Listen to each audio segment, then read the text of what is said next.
So, English comprehension, we've got another poem comprehension here. London by William Blake, 1794.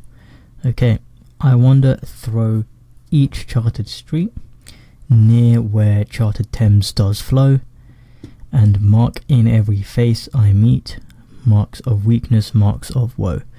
Okay, so this is very old English. It can be quite difficult to understand, but if you keep calm, let's say it comes up during an exam, keep calm, try and understand some of the words that you can, because some of them are similar to normal English, and then you can decipher what's going on. So let's go ahead. I wander. So you should know that wander is sort of walking or wandering around somewhere, right? Through each charted street. So this is something like through, right? Each charted street. So through a street, and charted just seems to be a way of describing that street, which is an adjective. Near where the charted Thames does flow. So you should know this is the Thames River. And basically the river is flowing, right? And again, it's describing the Thames as charted. And mark in every face I meet. So there is a mark in every face that I meet. Probably random strangers walking across the road, right? Okay, marks of weakness, marks of woe. Okay, so this is what the marks are about, right? It's describing the mark. So the mark is of weakness or of woe. So woe is a similar word to weakness, yeah,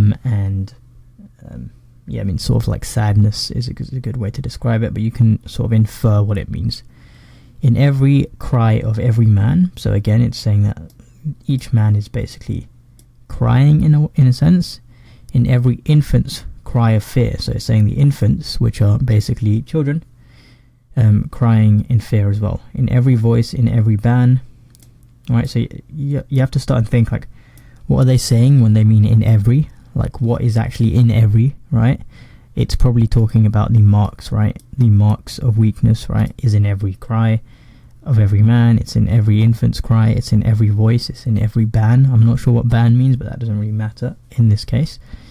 The mind-forged manacles I hear. Okay, so now this is a very complex word. Most of you won't know what this means. You won't even know what manacles mean either. But you know what hear means, right? And that means this is... they're hearing something.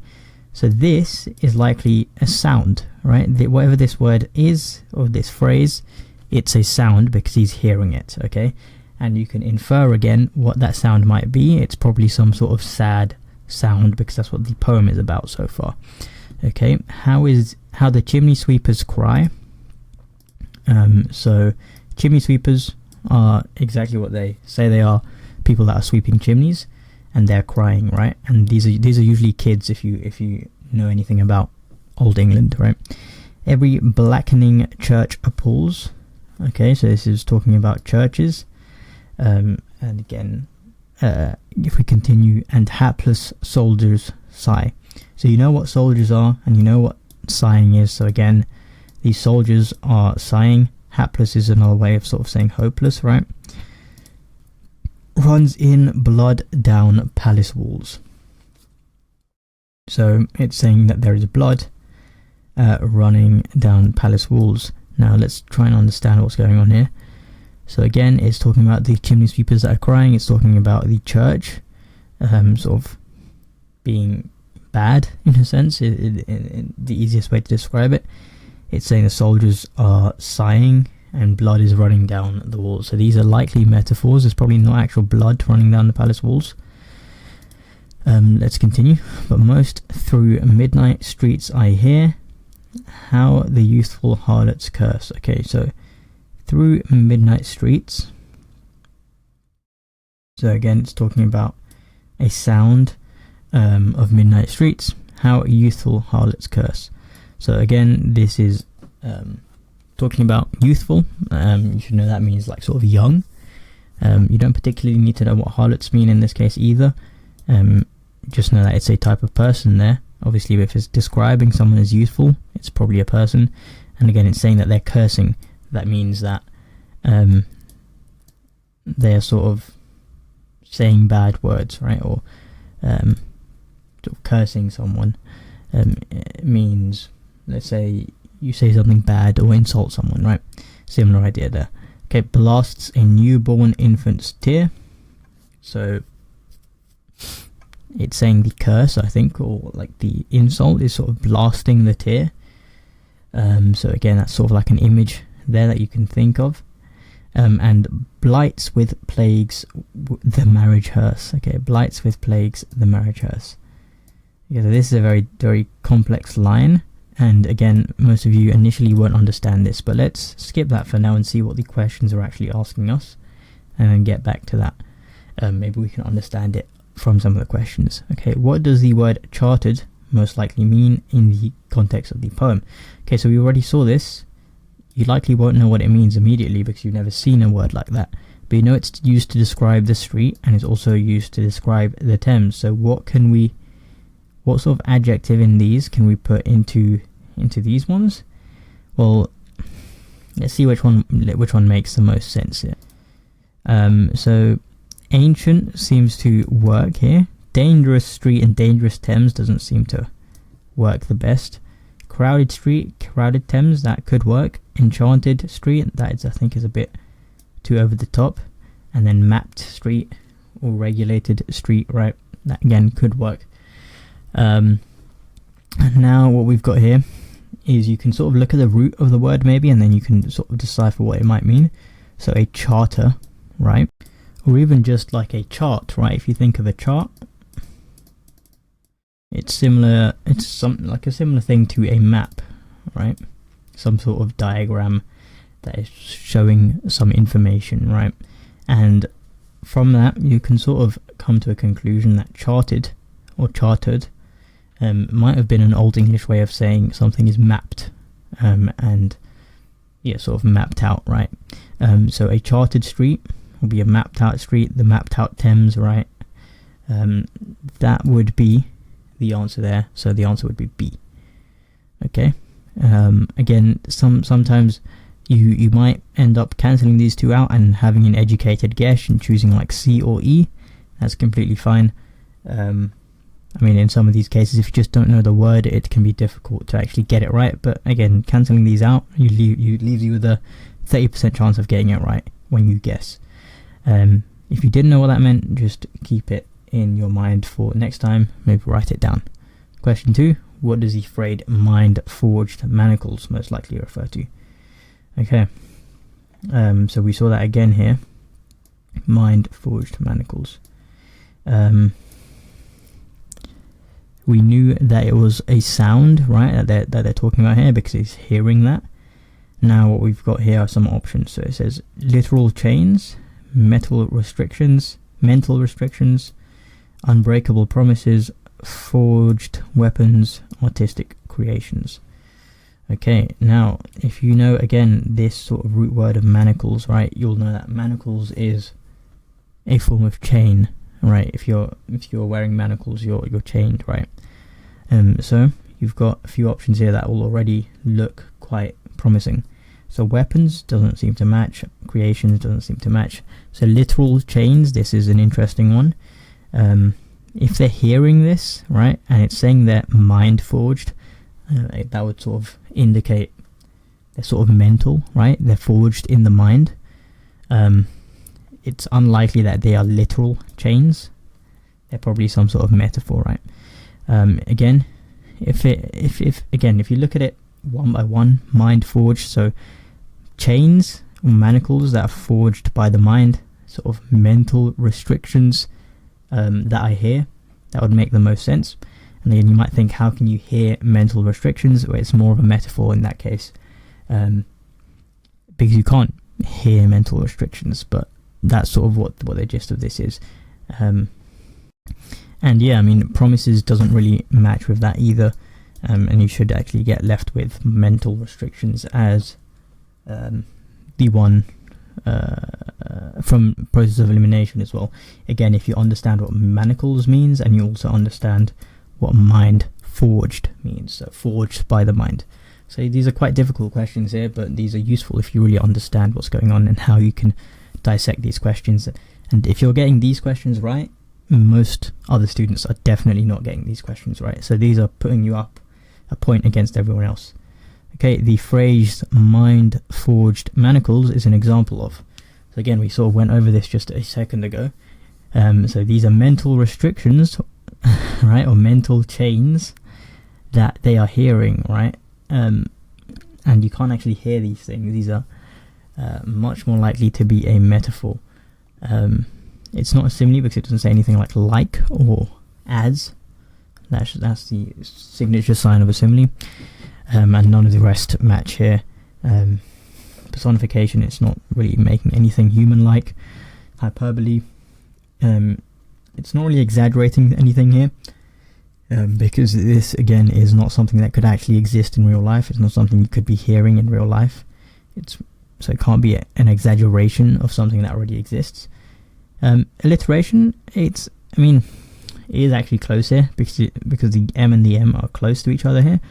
So I think actually you could get the mark for alliteration. So yeah, if you put that is okay. We'll probably change the mark scheme to say B or E. But again, metaphor is the strongest one here, because it definitely is a metaphor. But yeah, there is an M and there is an M here, so that could be alliteration as well. Question 4, the description. Every blackening church employs what literary device? So if you think about appall, right? If something is appalling, then it's like really nasty. You don't really like it. And if you're going to use appalls as a verb, it means again, it's sort of earing away from something, like looking at something and seeing it's nasty and having a reaction to that, right? So every blackening church, sort of, I think that's self-explanatory. Something that is blackening, turning black, right? Church appalls. Which literary device is that using? Well, if one of the options here had metaphor here, that would work because the church can't actually appall, right? But that's not one of the options here, so it's actually asking you to look for something else. Now, this is a very difficult one again. And it's quite finicky, but hopefully this is useful for if something like this comes up in the exam. So when you've got two sort of opposing things here, like blackening and church, so church is signified by sort of white and purity, right? And blackening is the opposite of that. That's a form of irony. Or, it's hard to say oxymoron because it isn't actually saying black and white, right? What it's actually doing here, this is a very difficult question, but what it's actually doing here is sort of showing the irony of a church being black or blackening, right? So that would be the answer there. Hopefully your English teacher is able to explain this in better terms. And it is again a very difficult question to be getting in the 11 plus. But if you're able to sort of understand the logic here and you're able to apply it in your actual exam, that is a good sign. So yeah, similar idea here. It's the symbolism of the church, right? The church is white, it's pure, and the poet is saying that it's blackening, the blackening church. That is irony. Okay, question 5. Was the overall mood conveyed by the poem? So this should be a good one. You should be able to understand this from everything I explained earlier. It's definitely not joyful. It's not excited or hopeful either. It's talking about people having a mark of weakness in their face, and everyone seems quite depressed, right? And if we look at the options here, depressing is an option, and that is probably the best option there.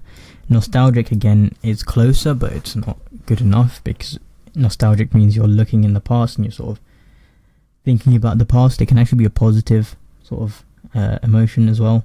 Depressing is the best one here. It's really only talking about negative stuff here.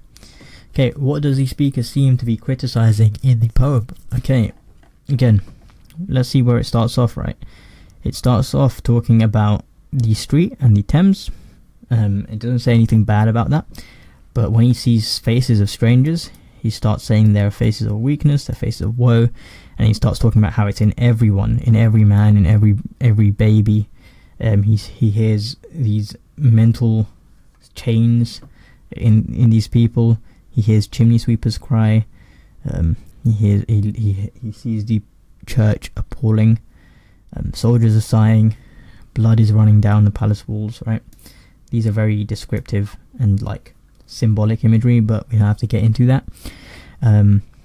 What does he actually seem to be criticizing here? Well, let's look at this. It's not the natural environment. He's not saying anything about the natural environment. He barely mentions the city's architecture. Technological advancements, I don't see anything about that in the poem, right? And what we're left with is religious practices and social injustice and suffering. Okay, so these are, again, two very good options here, because we've mentioned the church here already, and the palace. You might think religious practices there. But what I would say here, in terms of the fact that, first of all, it's not only talking about the church, but it's also talking about, so the palace here is symbolic of sort of the royalty, so like the king and the queen and stuff. And to say blood is running down the palace walls, again, like I mentioned earlier, this is a metaphor. But if you think of the image of blood running down the palace walls, it's sort of like this idea of blood being on the hands of the royalty, meaning these guys are the people that are causing people to die. They're the evil people, right? And then the same idea with calling a church blackening, it's sort of giving the same, it is pushing the same narrative on these churches. It's saying that they are not as pure as they seem to be, and it's basically putting the blame onto these people, and that seems to be why everyone seems so sad, seems so mentally restricted, and like sighing, depressed, right? So in terms of that, social injustice and suffering works here. So what it's basically saying is the church and the palace are some of the main reasons for social injustice, right? And suffering. In terms of what does social injustice means, it just means unfairness in society, probably due to the king and the church having too much power and like not having, leaving like the working people with nothing in that sense. Okay, question 7. Why might the speaker mention both chimney sweepers and hapless soldiers? Okay, so these are very different things, right? So these are soldiers and also child labourers. Chimney sweepers are children that are working and sweeping chimneys. It's not a very good job. It's very, very dangerous job, very tough job. And obviously this is not legal anymore. So why is he mentioning both of these? To highlight different professions, that's an interesting one. To show that suffering affects all classes, that seems to be a very strong argument there. To suggest a need for better job opportunities, that doesn't seem very accurate at all. It's not really talking about job opportunities anywhere. To contrast the youth and the adulthood, I can see why someone might choose that, but I don't think that's what the poem is trying to get at. To romanticize their lives, definitely not, because it's talking about how bad their lives are. Now, to highlight different professions is interesting, but it doesn't really give a reason as to why he's highlighting different professions, whereas B is actually sort of showing why he's highlighting different professions, is to show that the suffering affects all of these classes, all of these people. So a class of people is like sort of like a type of, you can think of it as different sort of workers. So let's say like the people who are earning much less might be the lower class from their job, and people who are earning a lot more are a different class, or even just different classes of people. Like a soldier is a different class of people to the chimney sweepers, which are kid labourers. But that ends up being B, the answer here. It's basically used to show the difference, right? It's saying even the chimney sweepers and even the soldiers are having this sort of depression. Okay, question 8. What does the image of palace walls running with blood symbolize? Okay, like we went over this earlier. It's blaming the blood, right? It's saying that the palace is the reason why we've had so many deaths, or like, so this is hard symbolism to understand when you're quite young. But again, if you think of the image, or just imagine blood running down the walls of a palace, If you're thinking about something like that, you probably blame them for deaths, right? And what is it symbolizing here? The corrupt nature of power. That's interesting. Celebration of victory? Definitely not. The wealth of the monarchy? I don't think that's quite it. It is trying to say something about the monarchy. The sacrifices of the soldiers? That could be something like that. War and conquest? Again, these are quite similar options here. Now, war and conquest, I think it would be better symbolized with just blood, and same with sacrifice of the soldiers, right? These are very on topic, but what we're having here, I think it's very important that the blood is actually pouring down the palace walls and nowhere else. If he just gave the image of blood on like the ground and stuff like that, that would be a metaphor again for like lots of deaths, sacrifices of soldiers, something like that.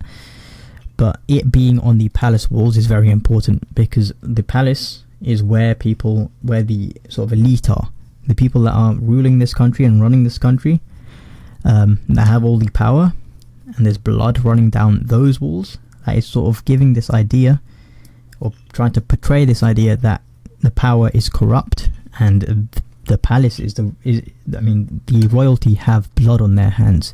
They're the reason why these soldiers are dying. Or anyone is dying in that sense. There's no one really saying that this is actually the soldiers that are dying. But yeah, question 9, how does the poet depict the fate of the youthful harlot? Okay, let's look back over here. So how the youthful harlot's curse. So basically, in the midnight streets, he is hearing youthful harlots cursing. So again, like sort of saying bad words into the air, and it blasts the newborn infant's tear. So we could assume this is the infant of the harlot, maybe, or it's just sort of basically having a negative impact on these babies, these infants, who are very pure and innocent people, right? And then again, and blights with plagues the marriage hearse. So that could be related to it. It could be talking about sort of their marriages not working out. Let's see what the options here are. How does the poet depict the fate? With sympathy and pity, with admiration. It's definitely not admiring them cursing. With disdain for their choices, with a sense of inevitability and sorrow, with confusion and curiosity. So again, I can cancel out. It's not really confused by them. I don't think it's really. Again, the poem doesn't seem to be looking down on these harlots. It seems to, again, look sort of like pity them, but also show like it seems to be the whole vibe, or the mood of the poem is like, there's nothing we can do about this. This is just how bad this sort of country is. So let's see what options we're left with here. Sympathy and pity, or sense of inevitability and sorrow. Now these are quite close again. I think it could go either way, but in my opinion, option D here works the best. So this sense of inevitability and sorrow is sort of shown throughout the entire poem, right? It's sort of the mood of the entire poem. It's very, there's not, how he sort of presents this is there's nothing we can do about it. There are these powerful people that are causing all of this, and everything is hapless, right? The soldiers are sighing, the youthful harlots are cursing, but also he doesn't blame them. There's no sentences of blame here for them cursing. It's just sort of showing what's happening. And inevitability and sorrow. This is, in my opinion, the best one here. Again, sympathy and pity seems close, but I don't really. There's no real evidence for sympathy or pity in this actual poem. But sorrow is definitely in the poem. Again, from the mood. Okay, what is suggested by the phrase marriage hearse? Okay, so hearse here is something that we'll need to discuss. So I thought hopefully we would have been able to get through it without having to discuss this word, because actually most people won't know what this word means. let's see if we can figure it out even without knowing what that word means. Blights and plagues, the marriage hearse. So immediately, if you're just thinking about it, I think just from like context, it should seem like broken marriages again. So blights and plagues. So if you know what a plague is, it's like an infection, like the Black Plague, right? It's a disease, right? Blights, it's a similar idea. It's like wounds, right? So if you're thinking about everything in this sentence already, you're going to assume that it's talking about marriages breaking as well, or so it's saying, and blights with plagues, the marriages are breaking, is sort of the gist I would get from that if I understood it. It wouldn't be something positive, right? So if we can just understand that, I'll also describe what hearse is afterwards. You should know that it shouldn't be a. Hearses are used in weddings. I mean, I can see why you might think that. Marriages are cursed by society. Marriages ceremonies are grand. Again, that's sort of not negative, like we discussed. Okay, marriages are cursed by society. Okay, so you'd end up with like these three options, and you'd have to choose from that. So, what is a hearse? A hearse is like a coffin. Okay. Now, what actually do we end up with as the best description for this? So, if you look at coffin, metaphorical death would make the most sense here, right? Because that's what hearse means, and that leaves you with B as the answer. Again, if you knew what hearse means, that would probably be an easy question. But if you don't, then it's quite difficult. Yeah. Question 11. What can be inferred about the poet's view of London from the poem? So, a lot of you might not have noticed that this is all about London. This is a city, right? The entire poem, the title of the poem is London. Again, the Thames River is in London, so you can assume everything that he's talking about here is about London, and it's already quite negative, right? So let's see what the options give us. He sees it as a place of opportunity and growth. Nope. He believes it as a city of immense beauty. Again, it's definitely not what's being portrayed in this poem. He thinks it's a centre of religious sanctity. I can understand why you might think that. Again, he mentioned the church, but again, it's not like a significant part of the poem. He finds it to be historically significant. There's no evidence for this. Option C is definitely the best option here. A place of suffering and oppression. That is what the entire poem is about. It's about the people being oppressed by these powerful elites, right? And religion is part of that, but it's not what he's talking about mainly. Okay, question 12. Why does the poet repeat the word every in the second stanza? Okay, let's have a look. So stanza here. This is good to know for your 11 plus in case something like this comes up. They're unlikely to call it stanzas, but it's basically another word for like paragraphs. But in a poem, these are called stanzas rather than paragraphs, because it's not an actual paragraph. But these are the stanzas. So what is the second stanza? It's this one, number 2. So you see, what you can see is every, and without knowing what stanza means, you would have been able to find that repetition of every, right? So you can see he starts off every line in here with in every, right? And now it's asking you what is the importance or the significance, or why is he even doing that, right? So, why is he talking about every? Let's say first of all he talks about every man, then every infant, then every voice and every band. So he's talking about all of these different collectives, right? All of these different things. So what we can assume he's trying to highlight here is how widespread everything is. It's everywhere, right? It's not just in one place. It's not individuality, right? It's everywhere. Okay, question 13. What effect does the use of midnight streets have in the poem? Okay, let's look at midnight streets. You can see, but most through midnight streets I hear. So he's talking about through midnight streets he's hearing something the most. Let's see what it says in the options. What effect does it creates a sense of mystery and adventure? Well, adventure is quite optimistic. I don't think that would be the case. It highlights beauty of city at night. It emphasizes the despair and the danger present in the city. It suggests a time of rest and peace. Plus nothing bad happens during the day. Okay, so from the rest of this video you should be able to understand what the general mood of this poem is, and which option would best fit here? It's definitely C, because it's talking about despair and danger. The other ones are quite optimistic. These ones, right? These are quite positive, whereas, I mean, his main goal here is to talk about despair. He wouldn't use midnights to be positive. Okay, hopefully that helped you out with the poem comprehension. These are quite difficult, and you could get a poem comprehension in your 11 plus.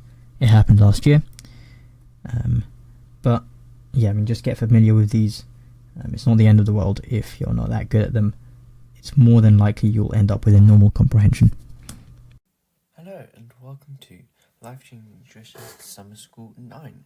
I'm Ethan, and today we'll be going through an explanation of how to answer each question.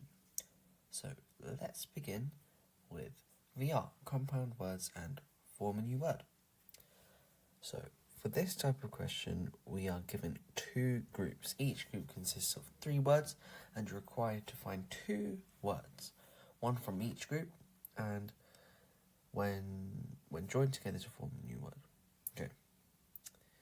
So the word from group 1 always comes first. So in the example, we can see there's wall and paper, and when put together, that makes wallpaper. So question 1, we have he, him, and her, and row, air, and art. So with these kind of questions, you really do just repeat. Obviously, you use your knowledge of, okay, will that go together well? But you are just going through all of your options in the end of the day. And once again, this is where VR will link directly to your vocab, because knowing vocab and knowing that certain words are very important. So let's begin with he. So we can try he with row. So H-E-R-O-W, that's not a word. Hero, no. And then we try again. So he and then A-I-R. Sometimes it can help writing out. So like, for example, like he, like here, like it's not a word. Or at least like not one that many people will know of. Okay, so then we move on to H-E-A-R-T. So once again, we can write it out. And we have a word. So the answer to question 1 will be heart. So it will be he and then art. So H-E-A-R-T, when put together, makes heart. So it's like a love heart. Next, question 2. So we have miss, to, and let. And then we have ward, take, and end. And it's the same thing. The exact same thing. So what you got to do is just start with the first word, which is miss. And we put it with ward, so miss ward, not a word. Mistake, well, there's 2 S's, so it's not mistake like M-I-S-T-A-K-E. And then missend, not a word. So next we start with to, so to ward is a word. So to ward we have T-O-W-A-R-D. So T-O-W-A-R-D is going to be toward. So towards is like the way that you're facing. So the answer to this one will be T-O for the first word, so to. And for the second word we have W-A-R and D. So to and ward. Okay, next, question 3. So we have sign, train, and grow. And then we have ape, post, and aim. So, same thing. Sign ape, not a word.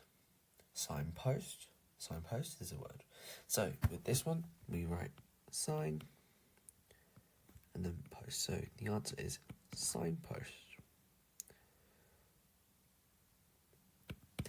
Alright, 4. So we have tear, bar, and out, and then we have round, key, and row. So this one we have, so tear and round, not a word. Tear key, tear row, no. Bar round, bar key, bar barrow.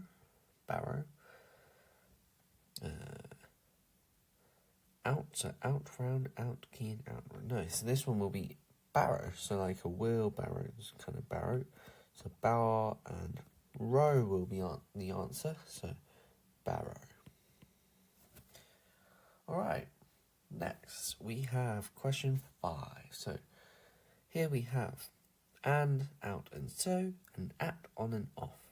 So and at, no. And on, no. And off, no. Out at, no. Out on, no. Out off, no.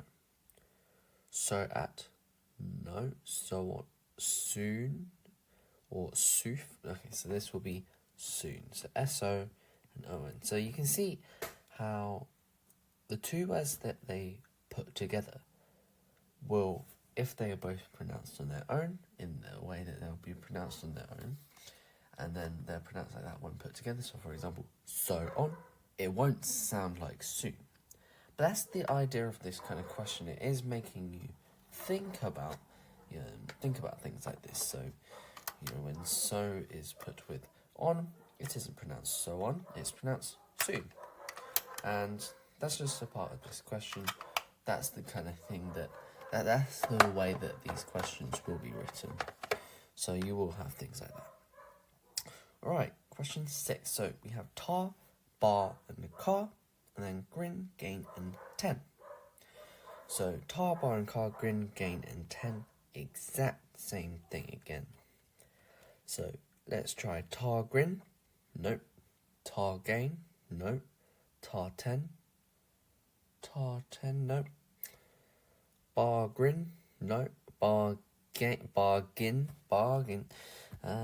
So this one is bargain. Bar and then gain. And it's another example of it. So gain is pronounced as well with the gin sound in bargain.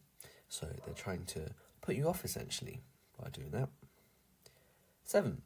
So we have post, most, and pine. And then we have age and or, and we already seen the answer. It's postage. So P-O-S-T and then age. And it's the same thing again. So really, my best advice I could give you for this one would really just be to think. And it's such basic advice, but that really is it. Like, there's not much more you can do. Know your words. And for this one, postage, like, the edge sound is not how age would be pronounced. So, with these, I really just recommend to just think about the question. So let's move on to 8. So we have is, us, and as, and then queen, king, and prince. So for this one, we can have is queen, is king, is prince. Nope. Us, queen, us, king, us, prince. Okay. As queen, asking. Yes, so as king, asking, and then as prince. So this one will be as, and then king. So as king, but asking. So question 9. So question 9, we have yes, not, and all, and then is, in, and ice. So it's the same thing again.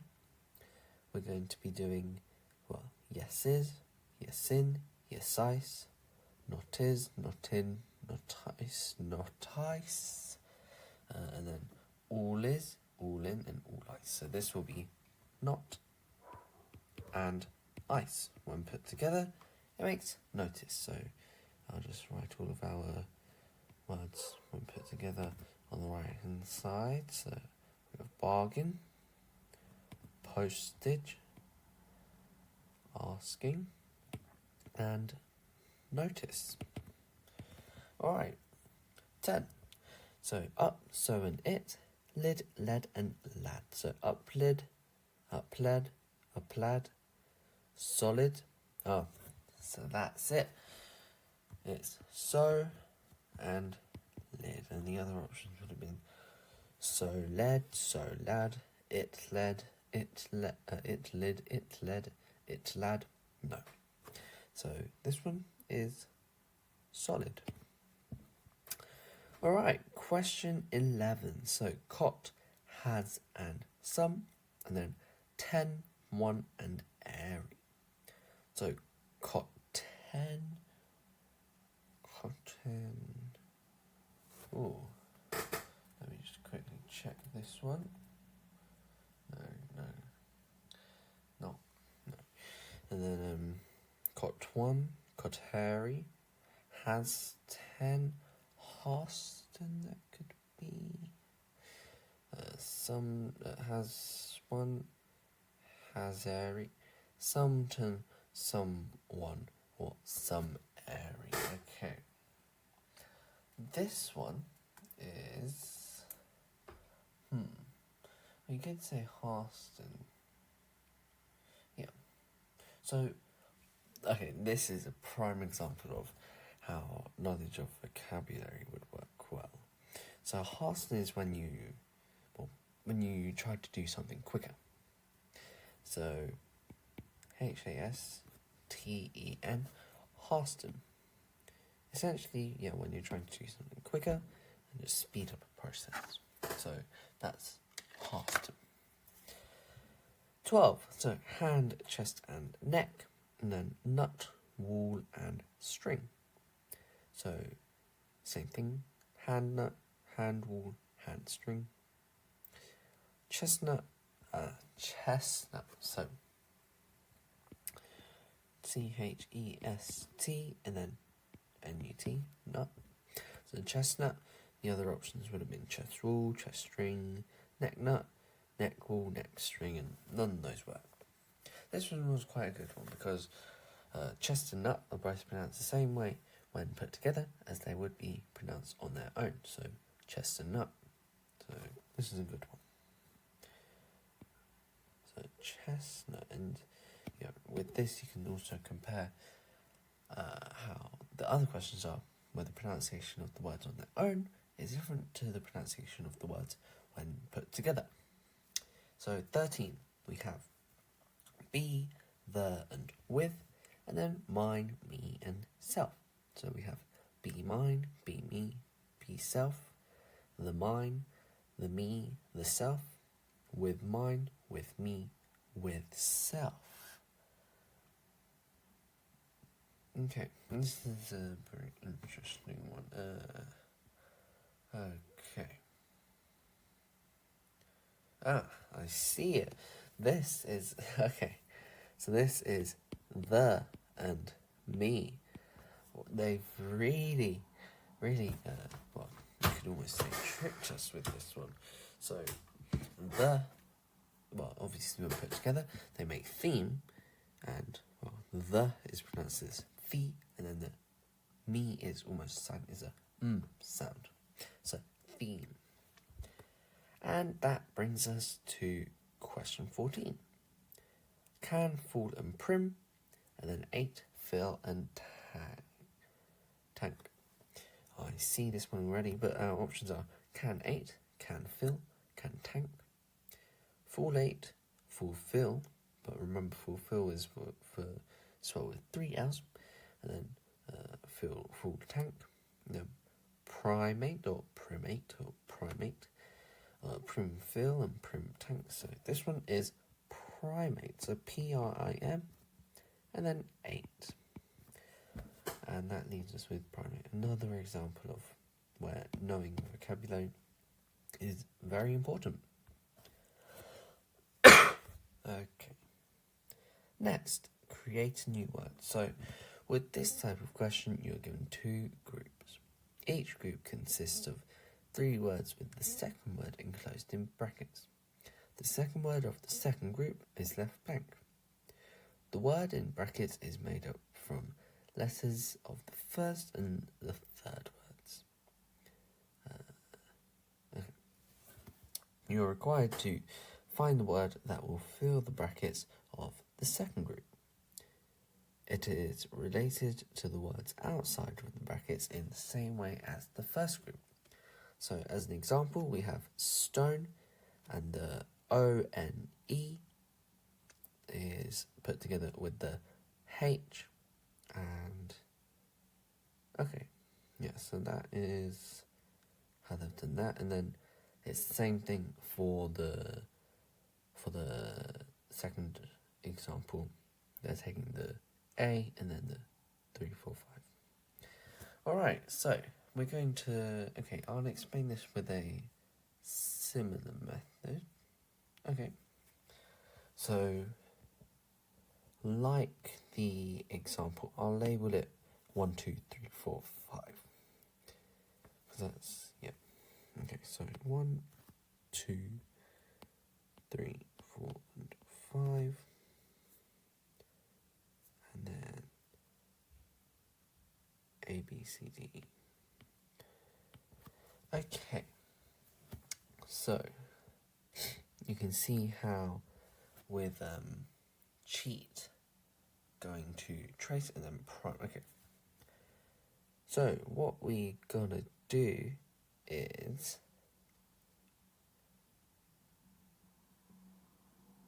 Okay. Yeah. I'm just going through the question myself.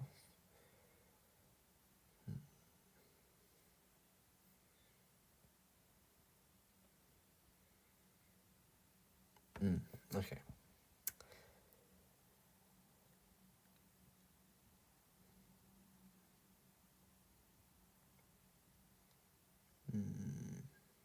Okay, yeah. So, yeah, what we gotta just remember is that we expect this to result in a new word. So, let's begin. With trace, we can see that the T is taken from this last letter, so you can say 5. I'll write the working out on this side. The R is going to be taken from the second letter here, so B. The A will be taken from this 4. C will be from 1. And then we have E, which is from either 3 or E. So that comes from 3 or E, and then, so that I'll just write 3 or E. And then we just repeat the same thing. So we have stand and delve, so we start off with our 5, which is going to be D. And then we have B, which is E. 4, which is N. 1, which is N, S, S. And then either the 3 or E, so we can see 3 is going to be A, so that will be denser. Or it can be E, which is, well, coincidentally, the letter E. And that leaves us with dense. So the answer will be dense. So with that, it's another example where knowing vocabulary is important for VR. Knowing that denser is not a word and dense is, will let you know what the correct answer for this question is. So yeah, the answer for question 1 is dense. 2, so bright and tease makes great, and brutal and giant makes our answer. So I'll use the same method to explain this. So we have 1, 2, 3, 4, 5, and 6.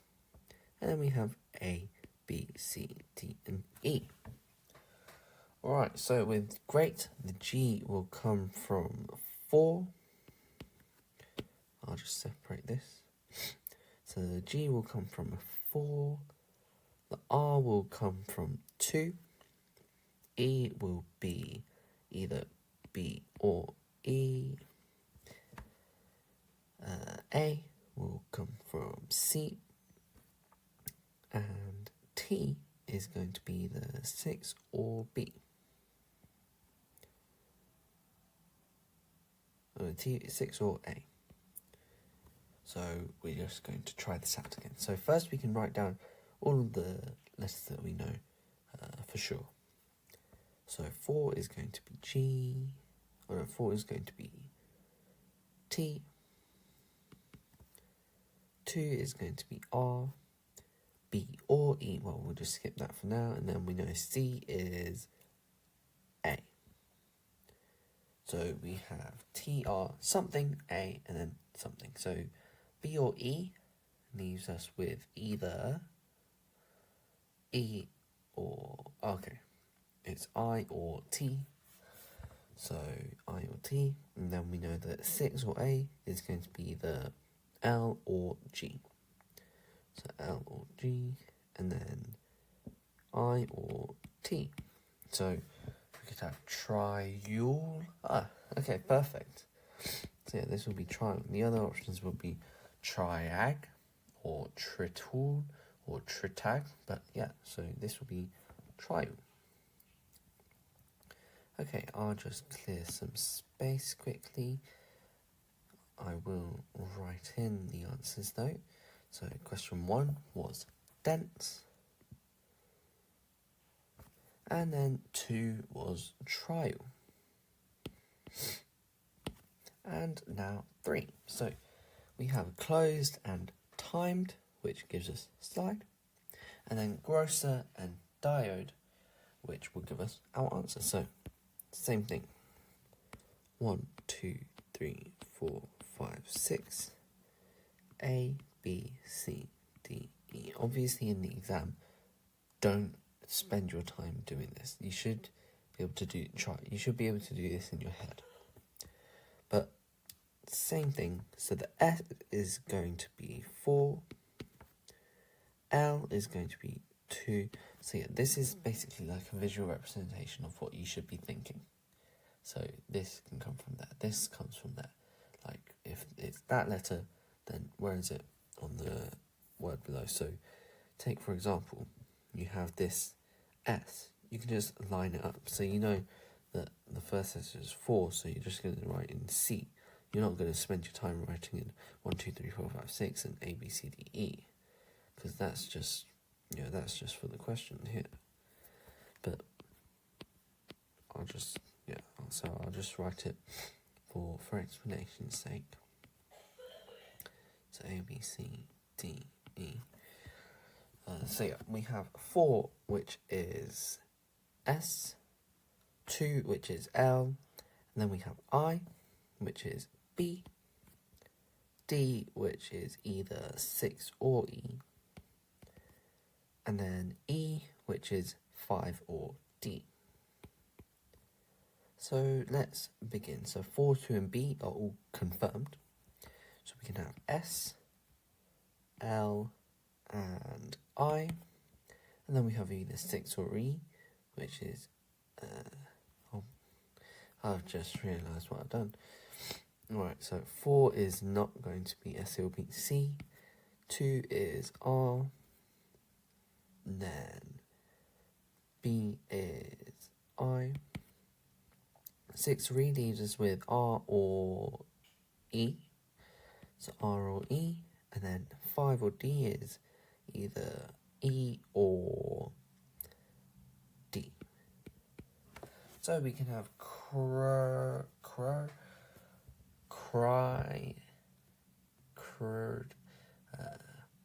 we can have, cried. So this one will be C-R-I-E-D. Okay. And with that, where you're going through the words, it really is about just going through each option. You can see that in these questions, they're all quite simple. You can find the answer quite quickly, but of course, with more practice, you'll get better at doing that. So we have cheeky, enact, and plant, and then video, something inspire. So same thing again. It's just 1, 2, 3, 4, 5, 6, and then A, B, C, D, and E. So enact is going to be taking the E from either 3 or 4. The N is going to be from D. The A is from C. The C is from 1. And then the T is from E. So same thing, the D is going to be R. C is I. 1 is 1, 2, 3, 4, 5. 1, 2, 3. Okay, well, we'll take the V for that. And the E will be an E still. Right, so it's R-I-V at the end, and then 3 or 4 leaves us with either I or D, so I arrive isn't a word, but drive is. So the answer to this one will be D-R-I-V-E. And next we have question 5. So travel and teeth makes there, bikini and water will make our answer. So 1, 2, 3, 4, 5, 6, and then A, B, C, D, E. So the T will come from either 1 or A. And then the H is going to be from E. The E is going to be from either 5, B, or C. You can see here how they're adding many more options. And then the R is from 2. And then same thing for the E, 5, B, or C. So let's begin by writing the words that, writing down the letters that we know for sure. So E is going to be R, 2 will be I. From there, it's either 1 or A, which is either B or W. 5, B or C is going to be N, A or T. So N, A or T. Same thing here, and now we're just going through our options. So we could have brain. Brain is, so I guess slightly like how I just did it. You can just kind of scan through the words and see what makes a pronounceable word, really. So, I picked out like BRAIN, and that's really how you do it. For example, you take this. After an R here, the only letter that would make sense would be A, because it's a vowel. Like, a consonant just wouldn't make sense. Like, RN or RT, that's just not how English works.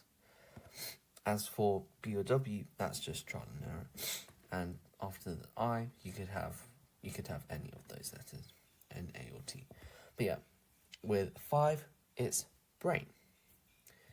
Okay, let's begin question 6. So question 6, this one has Spain and panic, and then China, and then vivid and Asian, which will give us our answers. So 1, 2, 3, 4, 5, and then A, B, C, D, E.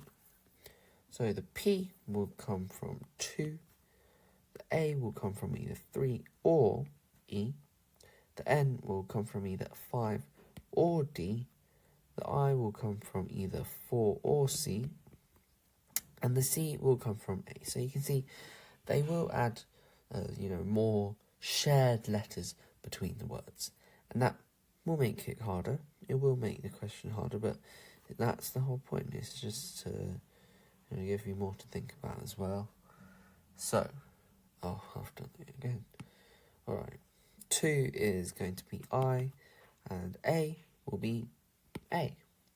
So 3 or E will leave us with either V or N.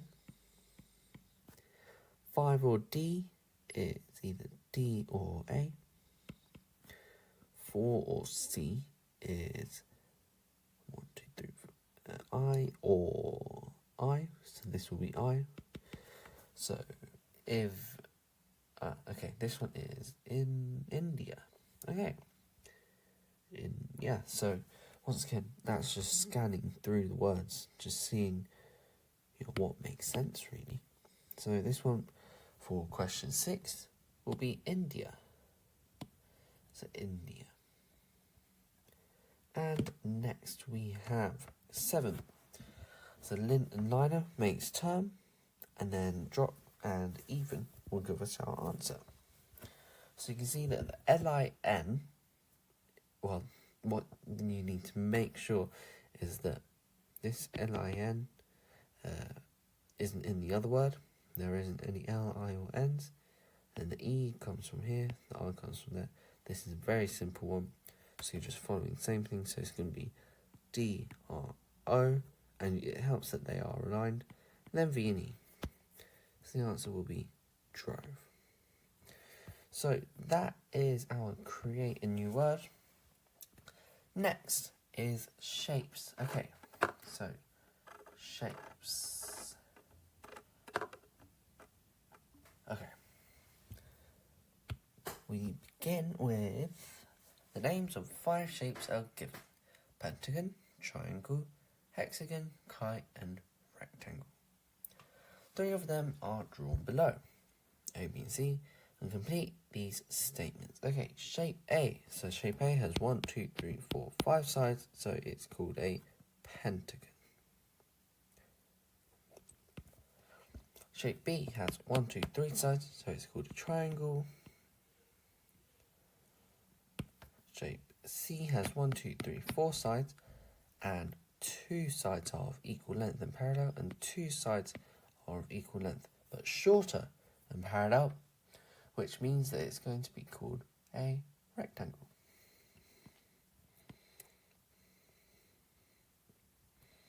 Okay.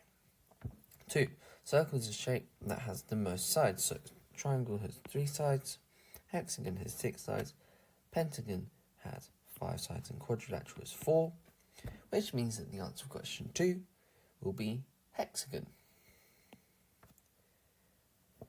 3. Circle the shape with the least number of sides. So nonagon has 9 sides, decagon has 10 sides, heptagon has 7 sides, and octagon has 8.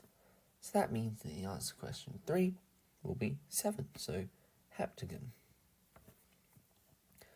4. So which shape is not a polygon? So we can see that shape A is a hexagon, shape B is, well, 1, 2, 3, 4, 5, 6. Well, it's also a hexagon. Shape C is a quarter of a circle, and shape D is a pentagon. So with this we need to remember the definition of a polygon. So it's a shape it's a shape that's made of lines. So rather than being made up of curved lines, like you can see, or a curved line, it's just made of straight lines. So this answer is going to be fairly simple, but you can see it's testing you on your knowledge of certain definitions. So this one will be shape C. Okay, so 1 we had pentagon, triangle and rectangle. 2 we had hexagon. 3 we had heptagon. 4 we have shape C. So 5. Which shape is a regular polygon? Okay, regular polygon. So first we know that it's not A, because A is, well, let me check this. Okay, yeah, well, A is a 1, 2, 3, 4, 5. It's a pentagon, but not all sides are of equal length in this, so no. B is not a polygon because it has a curved side. It's a circle, so no. C does not have sides of equal length. It's a right angle triangle here, so no, because a regular polygon has sides of equal length. D is a 1, 2, 3, 4, 5, 6, 7. It's a heptagon, and each side is of equal length, which means that 5 is D. 6th, a shape is drawn on a centimetre square grid. What is the mathematical name of the shape? 1, 2, 3, 4, 5, 6, 7, 8. So it has 8 sides, so that means that it's an octagon. And then B. Draw any lines of symmetry on the shape. Okay. Let's see how we can do this. Alright. So. Okay. So, lines of symmetry. So, this one is quite rough, but there will be a line of symmetry here. Or more centered, but that's good. Right, there'll be one here, That's a bit better. And you got to remember these diagonals will not work because the shape doesn't look the same on both sides. That's also the same for this. It doesn't look the same on both sides. So that's our answer. Okay, so that's drawing lines of symmetry. Next, we move on to more shapes. Okay. Name each of the shapes below. Alright, so I'll just quickly go through all of these. So 7A, this is a rectangle. So like earlier, it has two sides which are parallel and of the same length, and then two shorter sides which are also parallel and of the same length. B has 1, 2, 3, 4, 5, 6 sides, so it's a hexagon. C has 3 sides, so it's a triangle. So triangle. So that's, yeah, so A is a rectangle, B is a hexagon, C is a triangle. Next is D. This is one round line, which means it's a circle. Pretty cool. And then E is pentagon. So 1, 2, 3, 4, 5 sides, so it's a pentagon. F is 1, 2, 3, 4 sides, so it's a square. And then so we had circle, pentagon, square, and now is G. So G has 1, 2, 3, 4, 5, 6, 7, 8 sides, so it's an octagon. So octagon. And then H is a semicircle, so it has one straight line and then a curve. So it's semicircle. Okay, so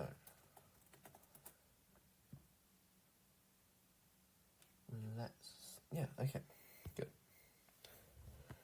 Next, I'll just quickly clear up some space. Name each of the polygons below. Okay, we have one, so this is just a matter of counting the number of sides, so 1, 2, 3, 4, 5, so it's a pentagon.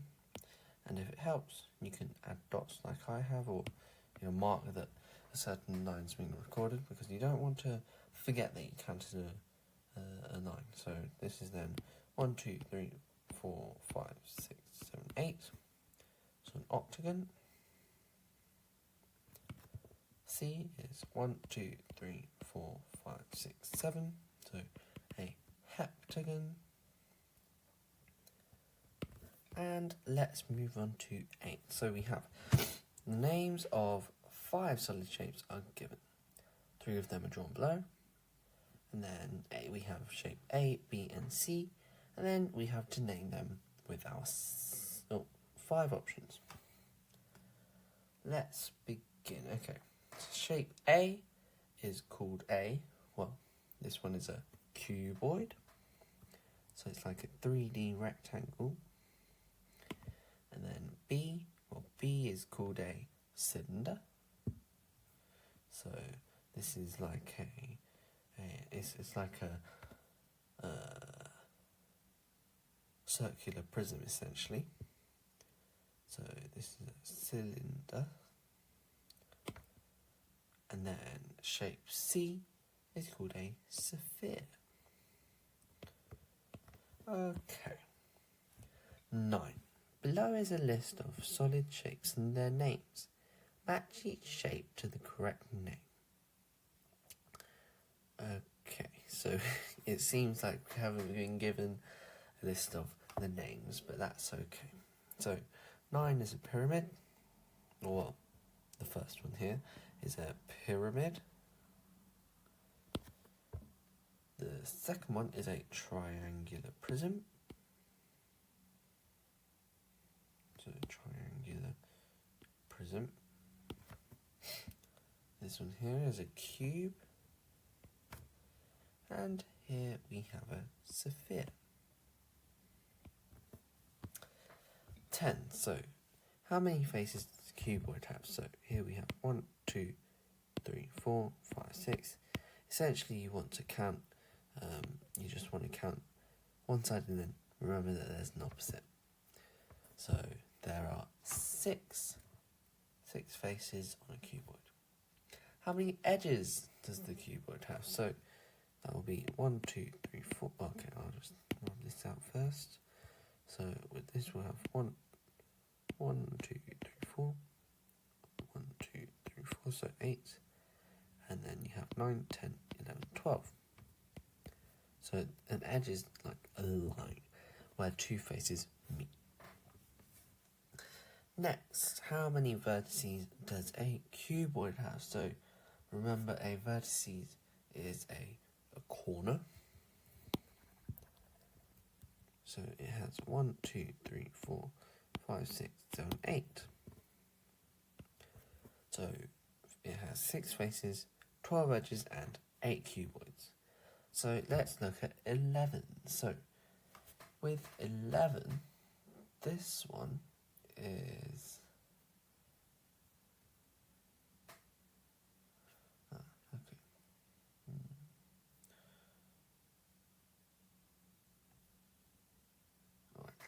Yeah, so with 11, below our nets for various 3D shapes, name the 3D shapes. So A, this one's going to be a cone, so with one circle, and then our triangular shaped, extra sheet you could say, or it's got a curve. This one has a curve. B is a square-based pyramid. So you can see that by the square and then the 4 triangles. So square-based pyramid. You need to remember there are also triangle-based pyramids. So this is a square-based pyramid. C, we can see that there are 2 rectangular faces and then 4 extra faces. So this one is a cuboid.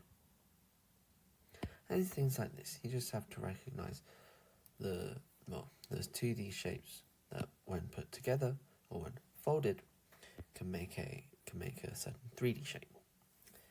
D, we have 2 circles, a rectangle, so this is a cylinder. And then E, we have 2 triangles and then 3 rectangles, so it's a triangular prism.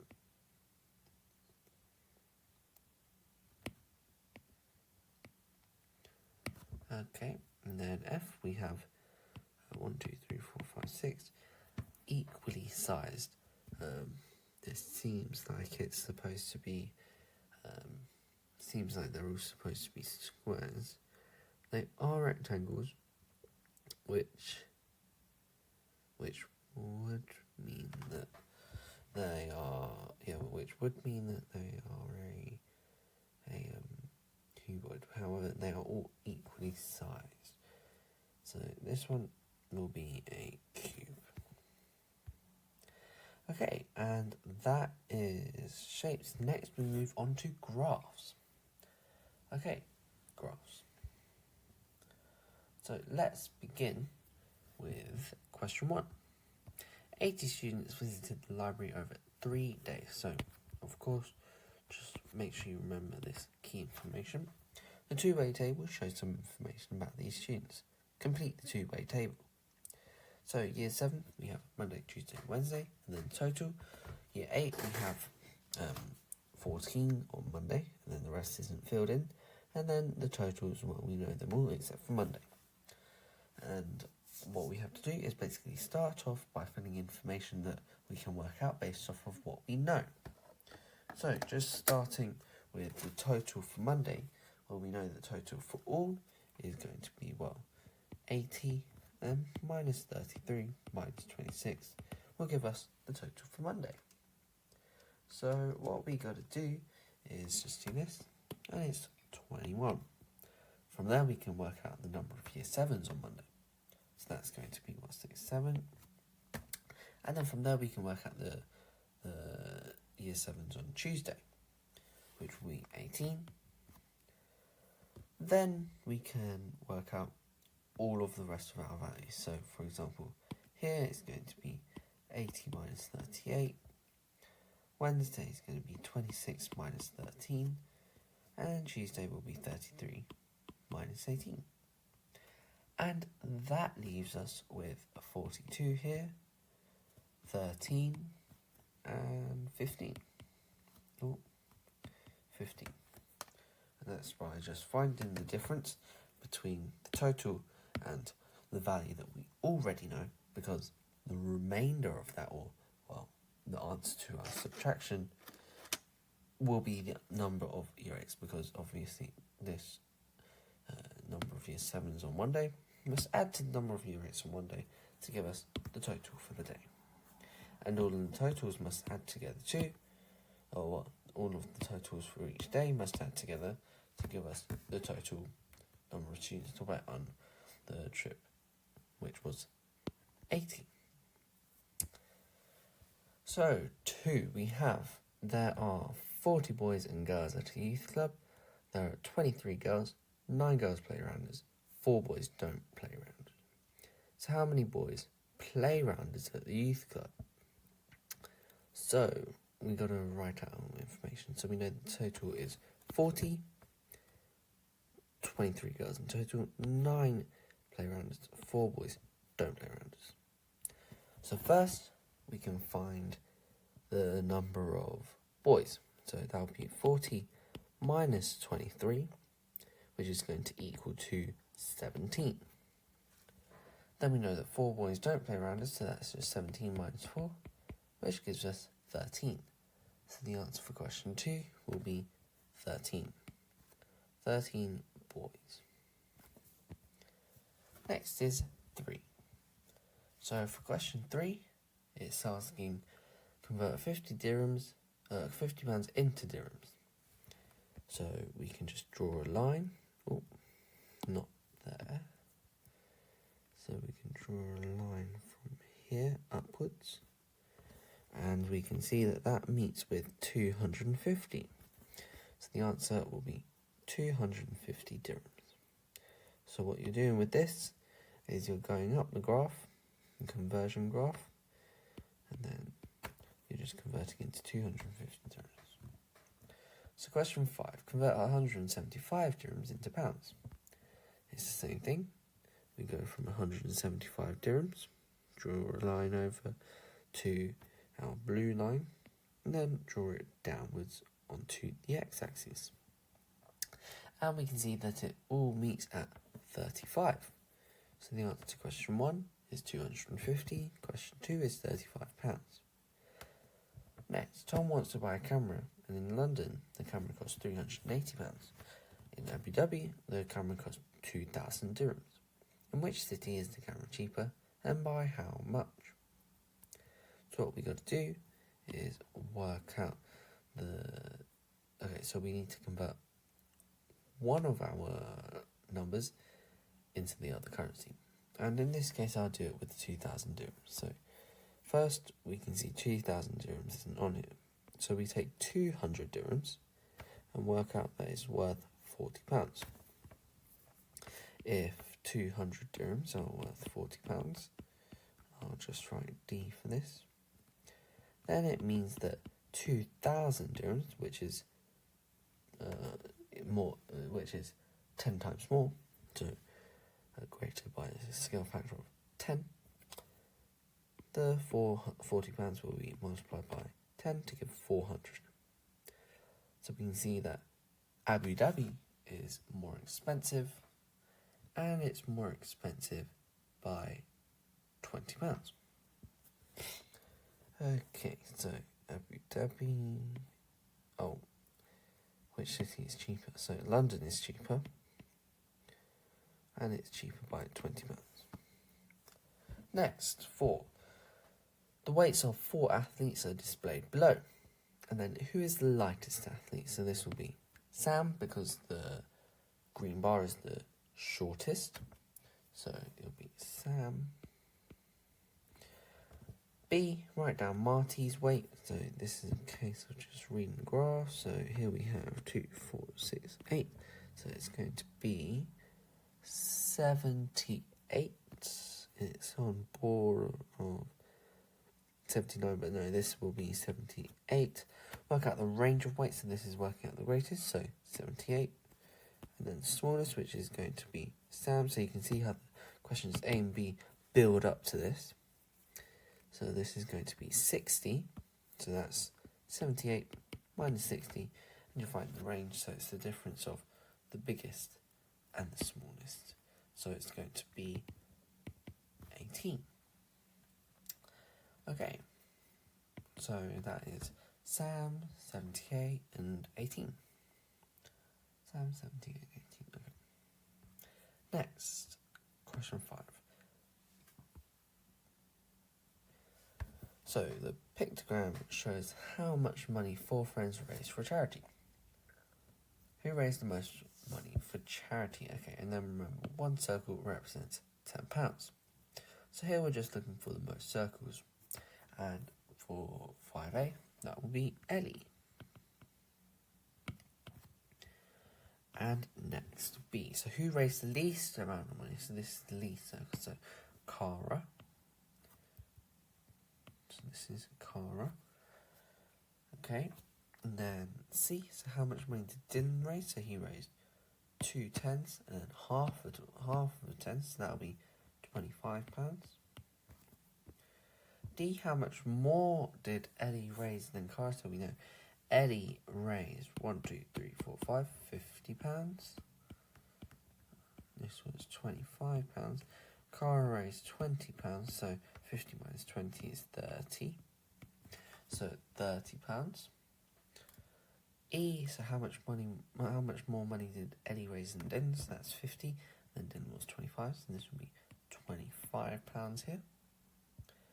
F. So how much money did the friends raise in total? So Ben raised 1, 2, 3, 4, and then a half, so £45. So we add 45 to 20, 65. Add to 25 is 90, and then add 50 is 140.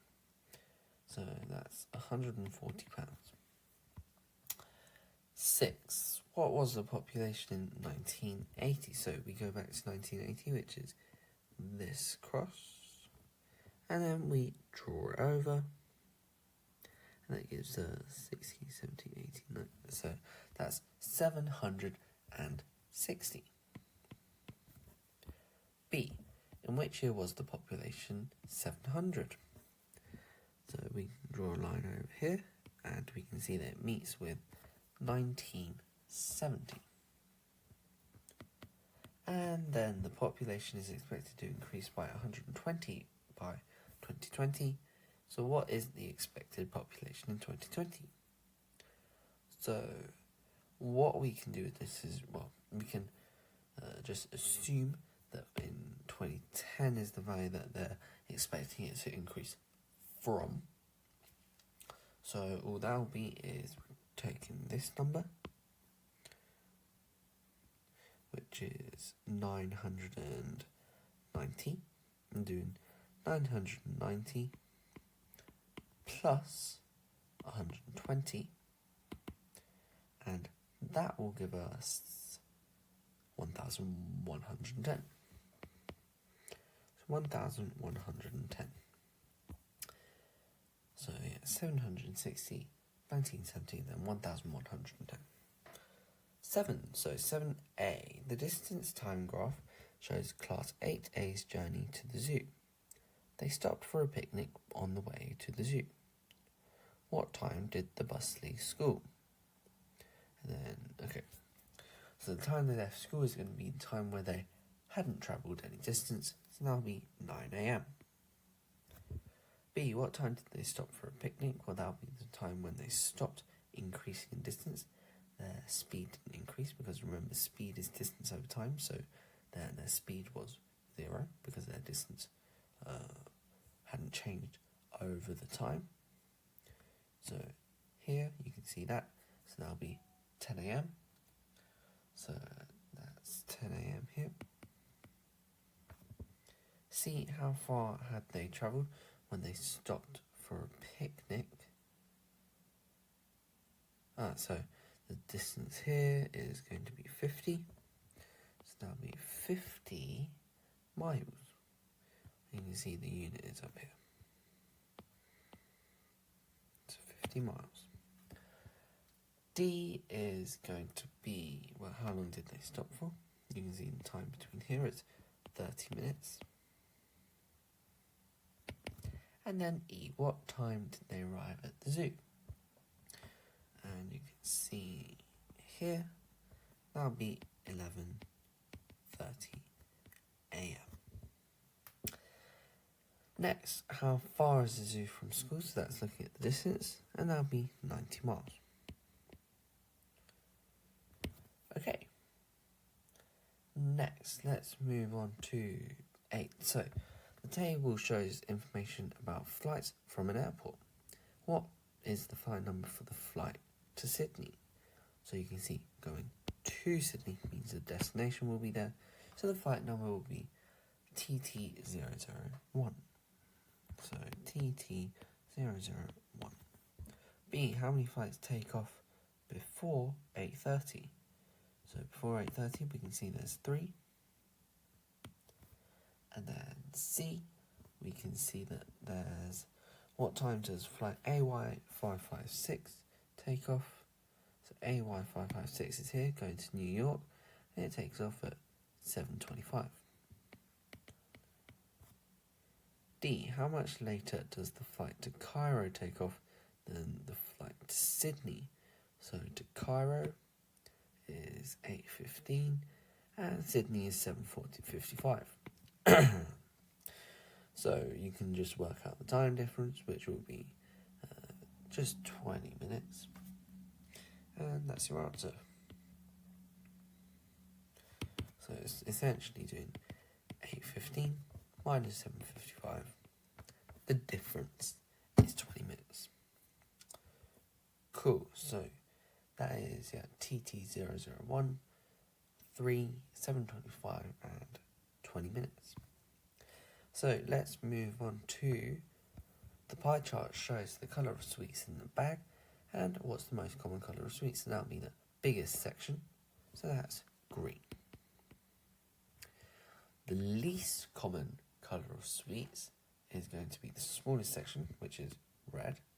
So you have green, red, and then C, so what fraction of sweets are white? So we can see there's a 90-degree angle there, so it will be, well, a quarter.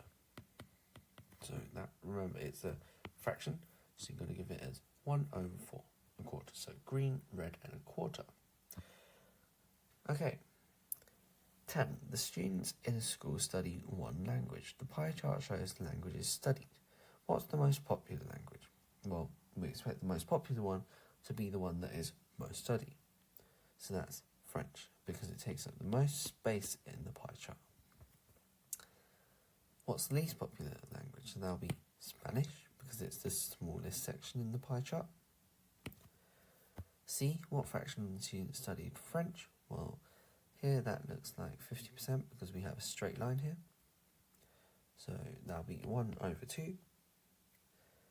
D, so there are 300 students that attend school, so how many study French? So that'll be 300, and then divide that by 2 because it's half. So that'll be 150. 11. The pie chart shows how a group of students travel to school. What's the most common method of travel? So that'll be the one that takes the most space, which is going to be walking. And then the least common method of travel is the one that takes up the least space. So here we have 90 degrees just to add, so that'll be the smallest number, which is cycle. C, so what fraction of the students caught the bus? Well, that'll be 90 here, so a quarter over, so that'll be a quarter. D, what fraction of the students walked? Well, that'll be here, so 120 over 360, which is equal to a third. And then there's 36 students in the group, so how many caught the bus? That'll be 1/4 multiplied by 36, So if you put it over 1, that's 36 over 4, which is equivalent of 9 students. It's like doing 36 divided by 4. And then how many students walked? That'll be a third, so same thing. Third times the 36, you get 36 over 3, so it's 12. Next, question 12. So there's 24 students in class, and the pie chart shows information about their eye colour. How many students have green eyes? So that'll be a quarter. So that's 1 over 4 times by your 24. So 24 wholes essentially, that's why it's over 1. So 24 over 4 is equal to 6. And then how many students have blue eyes? So that's like saying 120 over 360, which is 1 over 3. So you're then doing 1 over 3 times 24 over 1, which is 24 over 3, which is 8. And then how many students have brown eyes? Well, that'll be the remainder. So first you can do 360 minus 120 plus 90. 120 plus 90 is 210. So the answer to this will be 150. So then what you're going to do is take your 150 over 360 and simplify it. It's like doing 15 over 36, which can simplify to if you divide both by 3, you get 5 over 12. So 5 over 12 times by your 24 will give you over 12. You'll have 24 times 5 is 120. So 120 divided by 12 gives you 10. So 10 is the answer for that. Okay, spatial reasoning, folding. So this is the next section. So spatial reasoning, folding. Okay, let's begin. So here we have a pentagon, where you expect it to be folded across the dotted line or the dashed line. So with this one, we can expect it to look like a mirror. So it will look like that, and that means it's C. For 2, it's basically the same thing. So expect it to be mirrored like this, and that means that your answer will be 2 will be B.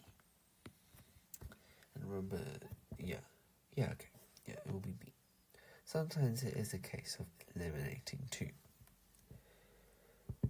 For 3, we have another mirror where it's expected to look like this. These questions do help for people who are able to visualize things too. But in this case, we can see that 3 is going to be D. 4 looks like it's going to be A. Yep. And if I'm to give advice for how to get good at these questions, really, it is a case of practice, but also try to visualize what it will look like. So you're trying to imagine how this will be a mirror, essentially. So 4 is A. 5 will give you a triangle here. So it's not A. 5 is... it is B. Okay, it's not C, not D, not E. 6 will be mirrored upwards, where you will have this here. Okay. And that means that 6 is, not B, because it's too short. Not C, not D, not E. So it's A. And what you're going to remember with these is that everything has to remain at the same scale. So it should all be the same size. It should all be the same size. And if it isn't, then there's a question error, then just expect it to all be the same scale relative to each other as well. So next we have fold, hole punch, and then unfold. What do you see now? So you can see that with question 7, what they've done is they've taken this main shape, they've folded it in half, and then they folded the top part in half here, so yeah, that's that to that, and then they've hole punched it. So what we expect is that for it to unfold, there'll be a hole here, and then after that there'll be 2 holes here, and that leaves us with our one option of okay, well, we can cross out B, not C, not E, and then it's between A and D. So we can see the hole is in the middle, so it's not going to be A, and that means that 7 is D. 8, so same thing, is folded, unfolded there, and then folded in half. So after it unfolds from here, we can expect there to be a hole here as well. Then when it unfolds from there, we can expect there to be a hole. There'll be a hole. Okay, so here essentially. So there'll be,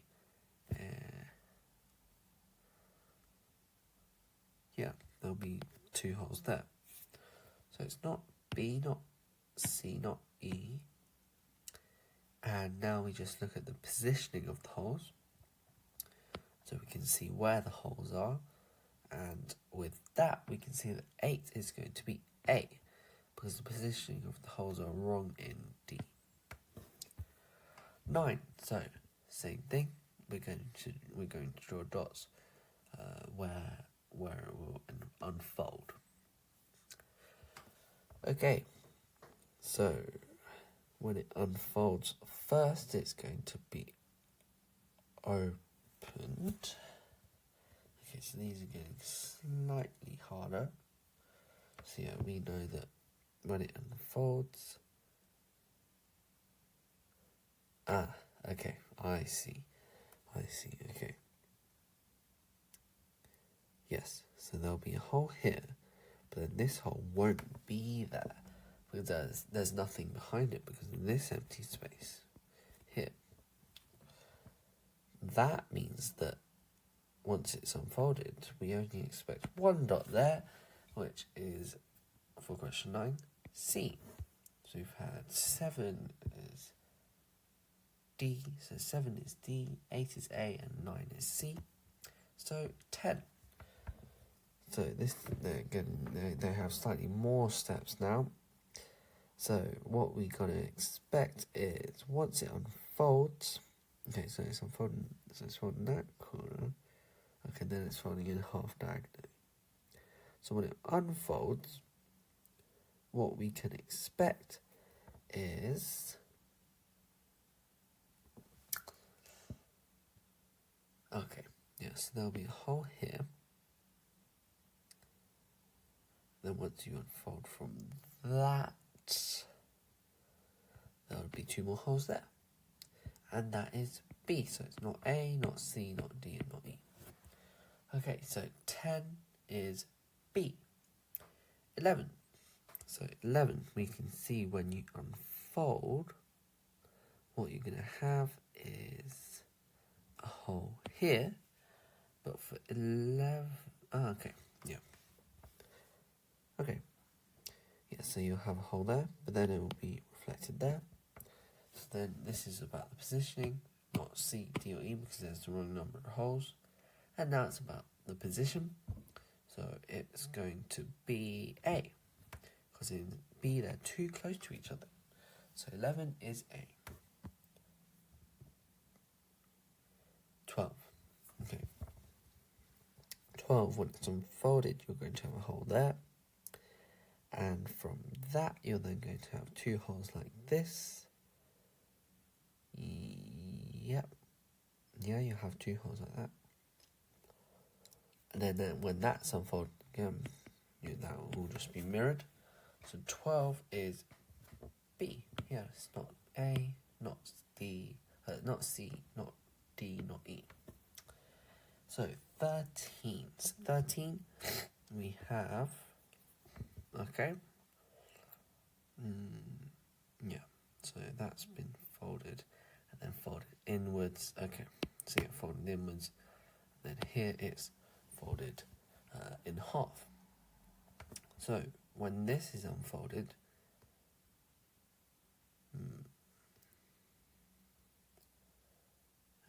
okay, yeah, so this is all, you're visualizing it all now. Okay, so there's going to be a dot there. And then from that, there'll be a dot here. So 13 is A. Yeah, all of the other options don't have the right number of dots. And that takes us to proofreading. Cool. Okay, proofreading. So, this one is find any spelling errors in the short passage. Okay, let's begin. Okay. Yeah, okay.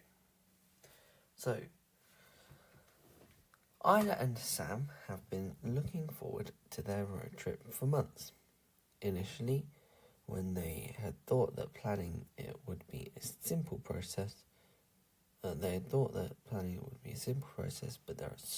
were so many practicalities to think about. Sam was particularly concerned about whether they should be able to find affordable accommodation. They were leaving in a week, and after the cursory internet search, they had found that most hotels were totally full. Sam regarded this unfortunate news as an absolute catastrophe, but Isla remained calm. In the worst scenario, we can just camp, she said. Okay, so here we're finding spelling errors. Alright, let's begin. So Isla and Sam had been looking forward to their road trip for months. Initially is spelled incorrectly here. So initially should be spelled instead as INITIALLY.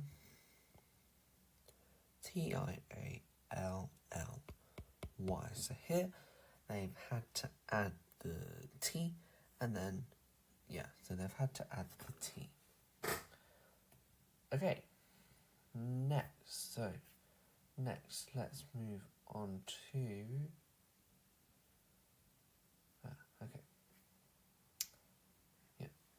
so 2. They had thought that planning it would be a simple process, but there was 2 is, and no mistakes for this one. Okay, and 3, but there were so many practicalities to think about.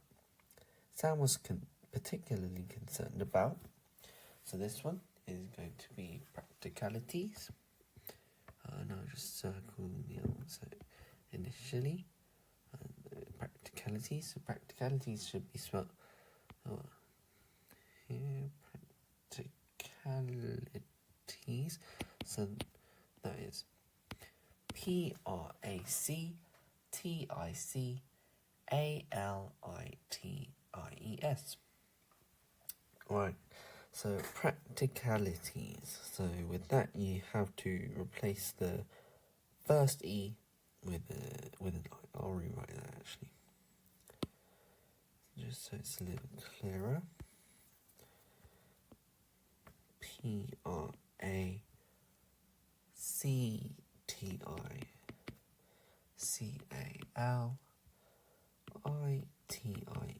So practicalities.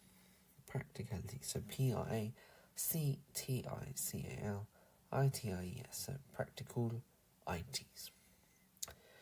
So many practicalities to think about. Sam was particularly concerned about whether they would be able to find affordable accommodation. They were leaving, so this one is going to be affordable. So affordable should be spelt with double L, so AFFORDABLE. So affordable accommodation. They were leaving in a week, and after a cursory internet search, they found that most hotels, so this one will be cursory, spelled not with an A, but instead with an O, so cursory. So, cursory, well, this is again, this is English, but knowing your vocab is so important. So, cursory essentially means like something quite casual or like simple. So like after a simple internet search, they found that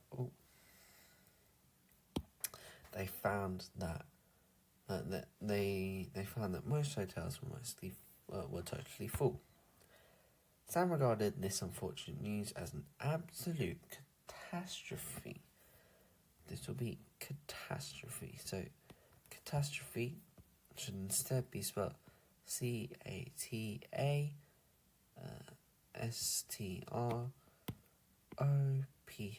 So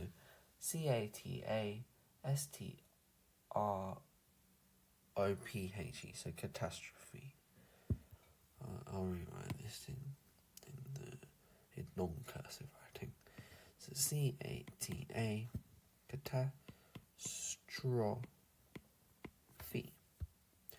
Alright. 7. But Isla remained calm. In the worst case scenario, we can just camp. So 7, this one will be scenario. So it should be spelled SCENARIO. So SCENARIO, scenario. So that is Isla and Sam had been looking forward to their road trip for months. Initially spelled INITIALLY, so replacing the C with the T. They thought that planning it would be a simple process, but there was so many practicalities. So PRACTICALITIES, so practical ITs to think about. Sam was particularly concerned about whether they would be able to find affordable accommodation. They were leaving in a week, and after a cursory, which remember means simple, so you're replacing the A with an O, so CURSORY, they had found that most hotels were totally full. Sam regarded this unfortunate news as an absolute catastrophe, but Ina remained calm. In the worst case scenario, we can just camp, she said. Next, we're finding spelling errors in the sentences, so these aren't one whole passage like the one at the top. 8. The carefree and foolish man failed to appreciate the gravity of his current predicament. This one is appreciate. So appreciate should be spelt with 2 P's instead. So APPRECIATE. So APPRECIATE. So appreciate. The carefree and foolish man failed to appreciate the gravity of his current predicament. 9. The defendant felt that the 12th jury member would be prejudiced against her. So for 9, this is the defendant felt the 12th jury. No mistakes here, so I'll just write none. 10. A handful of politicians decided to band together and support environmental causes. 10, this one is environmental, so that should be spelled ENVIRONMENTAL, so environmental. Okay, 11. So 11, harassment and bullying should not be tolerated at school or in the workplace. This is no mistakes. 12. The victim exaggerated the extent of the injuries he had suffered in the attack. 12 will be exaggerated, so this should be spelled EXAGGERATED.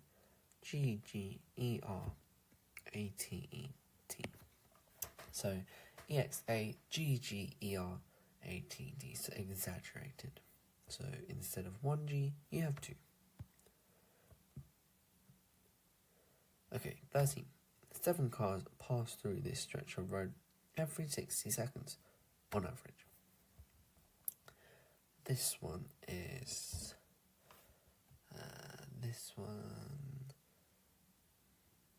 no mistakes for this one. Yeah. None.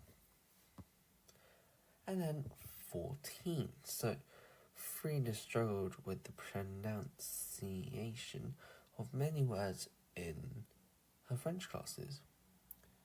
So this one is going to be... So, pronunciation. Yes, so this is a very common mistake. So, pretty much pronunciation, obviously, like pronoun, like with pronoun, you know, we would, phonetically this would be correct, but no, it isn't. No, don't think this is correct at all. So, no, for pronunciation, so no, it's spelled P-R-O, so P-R-O-N-U-N-C-I-A-T-I-O-N. So that's P-R-O-U-N-C-I-A-T-I-O-N. P-R-O-N-U-N-C-I-A-T-I-O-N. Okay. Next one. This is 15. There's no number there, but 15. So, which of the words below is spelled correctly? Tick the box. So, there's surveillance, surveillance, surveillance, and surveillance. This one is D. So, S-U-R-V-E-I-L-L-A-N-C-E. With A, it's spelled with survey, so no. Same with C, spelled with survey, so no. And with B, there's no double L, so D is perfect. Next, we are choosing the best word. So, if it had been sunny, we should have, would have, must have, did, ought to have, and will have gone to the beach. This one is would have. So, if it had been sunny, we would have gone to the beach. So, of course, don't put should of and don't put of because it's always have. Although some people pronounce it like that, don't write it like that because it's have. You should have done that. 2. Queen Dania saddled up her beloved stallion. 3. Leo was determined to be the best something table tennis player in the room. To be the best table tennis player in the room. 4. The recycling bin, something away every Monday, is taken away every Monday. So the recycling bin is taken away every Monday. 5. We chose the something card in the shop. Will that be funniest card in the shop? Okay, 6. We noticed something unusual insect near the school pond. This one will be we noticed an unusual insect near the school pond. 7. Zoe baked some fruit muffins, something she went to bed. So, Zoe baked some fruit muffins before she went to bed. And now it's a passage, so rather than them being separate sentences, this is a passage. 8. Mr. Johnson was something by a loud noise coming from outside. So remember, with the passage, it's often helpful to sometimes read ahead and understand the context too, to understand the tense that's being used and what word will fit best based on that. So, Mr. Johnson was awake by a loud noise, no. Awaked by a loud noise, no. Awoken by a loud noise, or waked. So, this one will be awoken. So, Mr. Johnson was awoken by a loud noise coming from outside. And then 9. So in the garden, he immediately sprang out of bed. So springed out of bed, sprang out of bed, sprung out of bed, springs out of bed, springing out of bed. So we know that it's past tense, so it's going to be sprang out of bed. Then 10, and headed downstairs to see what was going on. He only paused to put on his dressing gown. His wife lay in bed still asleep. So lay, L-A-Y. 12, there's somebody out there. He thought, or he thanks, he thinks, he thinked, he thinking. So once again, knowing that it's past tense is what's useful with this. So, and there's somebody out there, he thought to himself. 13, so whom's out there, who's out there, who is out there, whom out there, what's out there. Well, because he thinks that a person is there, he's going to say whose, as in who is out there. So, who's out there? He shouted as he peered into the dustbins. Oh no, as he peered into the garden. He could see something moving around between the dustbins. Suddenly, a pair of bright, shining eyes stared straight at him. Mr. Johnson smiled to himself as the red fox quickly, so the adverb, quickly ran away. Okay, this is the last page. Okay, so here we have punctuation and capital letter mistakes. So, okay, with 1, so the harder the better, I said. That's how I've always felt about music. If I can learn the most complicated pieces. So this one, the mistake is in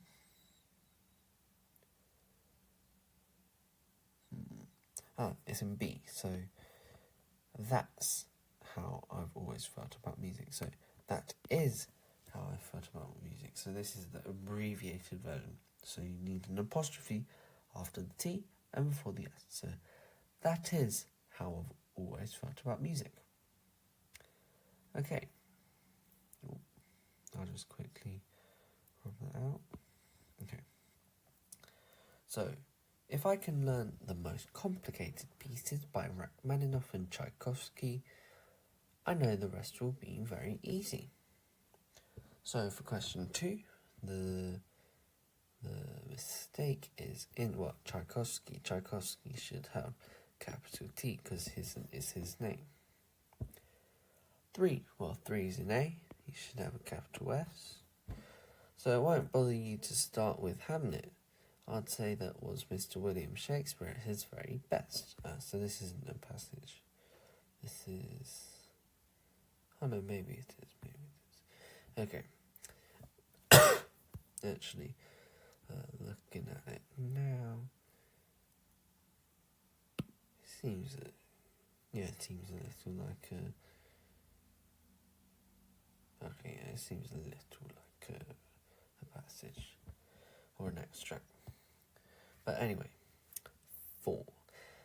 You'd certainly be challenged. Good grief, it challenges me. So after me, you should have a full stop or some form of punctuation there. You should have full stop. Yes, full stop. So 4 is D. 5. So I can't wait, I said honestly. We'll make a well-rounded young man out of you. So 5 is A. So you should have a speech mark there. So I can't wait, I said honestly. We'll make a well-rounded young man out of you before you realise it. You'll be more American than most Americans. So 6 is going to be...